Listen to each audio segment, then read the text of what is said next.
ایک شخص امام جعفر کے پاس آتا ہے جو خدا کے ماننے کا قائل نہیں ہے کہ جعفر صادق آپ اللہ پہ یقین رکھتے ہیں؟ آپ نے کہا بے شک. پھر اس نے اپنے جیب سے ایک شیشی نکالی.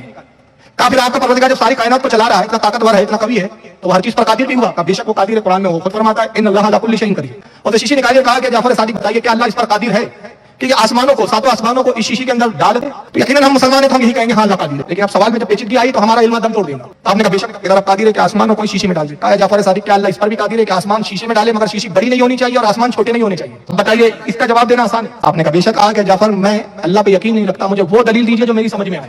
آپ قرآن سنائیں گے میں نہیں قبول کروں گا، اس لیے کہ جب میں اللہ کو نہیں مانتا تو قرآن کو کیوں مانوں؟ اب بتائیے یہ تو فطرتاً اور اصول کے خلاف ہے کہ اگر چیز بڑی ہے اور اس کو آپ کسی چیز میں ڈال رہے ہیں تو چیز بڑی ہو، اور جس میں ڈال رہے ہیں وہ چھوٹی ہو تو وہ چیز اس میں گھسے گی ہی نہیں. مثال کے طور پر یہ گلاس ہے اور میں اس کو ایک چھوٹی سی تھیلی میں ڈال رہا ہوں، تھیلی چھوٹی ہو تو گلاس وہ تھیلی میں نہیں جائے گا، تو مجھے تھیلی بڑی لانی پڑے گی. اور اگر تھیلی بڑی نہیں کرنا ہے تو پھر کیا کرنا پڑے گا؟ گلاس کو توڑ کر باریک کرنا پڑے گا، چورا بر کرنا پڑے گا، چورا ڈال کر اس کو پاؤڈر بنا کے تھیلی میں ڈال دوں.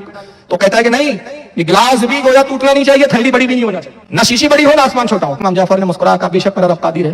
اور تو اس کی دلیل پوچھتا ہے تو شخص یہ دلیل کا ثبوت تیری اپنی ذات پہ موجود ہے. تو اس نے کہا وہ کیسے؟ امام نے فرمایا دیکھ اللہ نے تجھے آنکھ عطا کی، آنکھ کا ایک گولا ہے تیرے دائرے کے اندر، ایک ہلکے میں گولا رکھا، گولے میں پھر ایک نور ہے باریک، جس نور سے تو دیکھتا ہے وہ باریک سے نقطے کے برابر نور. اس نور سے جب تو آسمان کو دیکھتا ہے تو پورے آسمان اس دائرے کے نور کے باریک نقطے میں سما جاتے ہیں. نہ تیرے آنکھ کی پتلی بڑی ہوتی ہے نہ آسمان چھوٹے ہوتے ہیں. تو جب پروردگار آسمان کو تیری آنکھ کی پتلی میں ڈال دے، نہ پتلی بڑی ہو نہ آسمان چھوٹے ہو، یہ اللہ تعالیٰ قادر ہے کہ شیشے میں بھی